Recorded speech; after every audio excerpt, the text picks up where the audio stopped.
A low marine layer sat over Vancouver, softening the skyline into a blurred collection of rectangles and pale reflections. From her apartment window, Glass Harbor could see only the faintest suggestion of the harbor through the haze.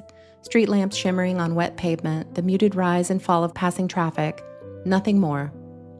The day had been long, the kind that left a dull ache in the base of your neck, but she wasn't ready to sleep yet. She preferred quiet hours like this, the city settled, the building's hallways stilled, her inbox stopped filling. She could think more clearly at night, without meetings, without background noise, without the relentless pace of notifications she spent her workday managing. She adjusted her chair, rolled her shoulders once, and pulled her laptop a little closer.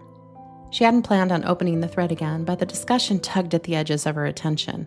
Not emotionally, just intellectually.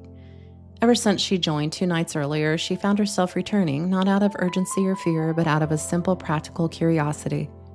Rarely did strangers organize themselves around a single anomaly with so much discipline. She opened her local file of Echo's final stream. The timestamp 0123 blinked at the bottom of her screen. She moved the cursor to that point and hit play. A faint distortion, a breath pattern she couldn't quite categorize. She rewound and played again. The audio was messy, compression artifacts, background noise, the soft fuzz that accumulates in a recording taken from a stream already under load. It wasn't unusual, but the pattern at the end of the segment didn't match the standard contour she'd heard in previous recordings the group had uploaded. She wasn't sure what it was, but she had enough experiences analyzing data to know when a detail required a closer look. She typed, "Isolating audio around 0123. There's something layered, not sure yet." Then click post. The seconds that followed were quiet except for the subtle hum of her laptop fan. She reached for her headphones, slipped them on, and leaned closer to the waveform. She zoomed in on the segment, isolating a window of just under 3 seconds. She had no agenda, no theory, just observation. A faint shift in amplitude, a subtle irregularity in the breath curve. She ran it again. The expected breath pattern, a soft, measured inhale, was present. She'd heard it before many times in the baseline recordings the thread had already mapped. Echo's avatar model produced consistent mic proximity, consistent breaths per minute, consistent waveform shape. Whatever happened in the final seconds of the stream deviated slightly from that. Not in a dramatic way, just a measurable way. She increased the input again, just enough to separate frequencies, not enough to distort them. The deeper tone came through, faint but distinct. She didn't assign meaning to it. Meaning was where most people made mistakes. Instead, she toggled between her isolated file and a baseline sample, observing differences.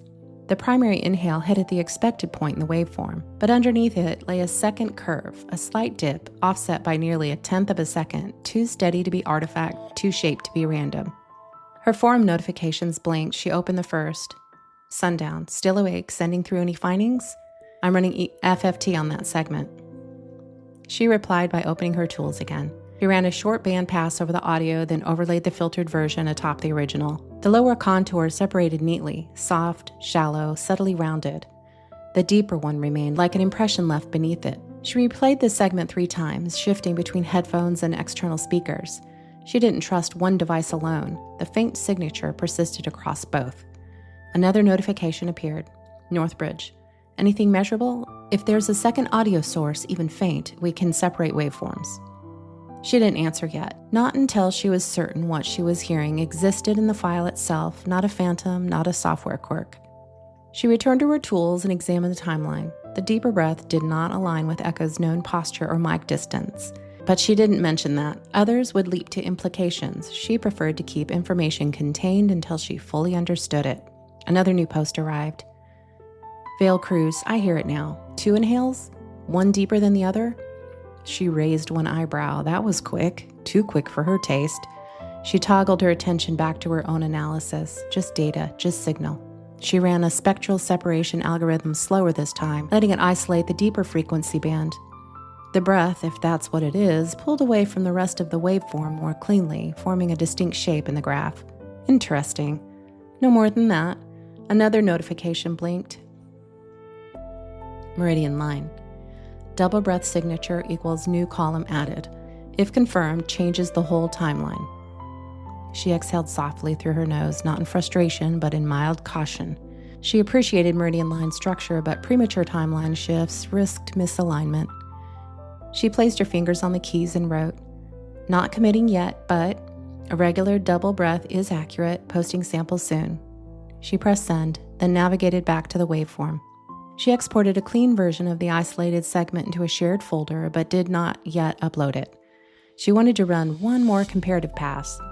She leaned back for the first time in nearly 20 minutes, stretching her legs slightly under the desk. Her apartment lights were dimmed to keep glare off the monitor. The quiet around her felt steady and familiar. She reached for her headphones again, settling them over her ears with a practiced motion. The waveform on her screen pulsed patiently, waiting for her next pass. She pressed play, listening closely, not for meaning, not for implications, just for structure. The irregular inhale remained, faint, slightly offset, and persistent across every isolation method she tried. It wasn't dramatic, but it was there. She made a brief note in her file, the kind of small, factual shorthand she preferred. Secondary contour present, low amplitude, repeatable. No speculation, no projection, just the observable detail. Her export finished processing. She opened the folder to verify the sample was intact, checked the length and signal quality, then moved it to the location she used for shared uploads. She didn't rush. Precision mattered more than speed here. Once satisfied, she adjusted the last filter, listened one more time, and marked the exact timestamp she planned to share. Then she saved her notes, removed her headphones. The sample was ready. Her part for now was done.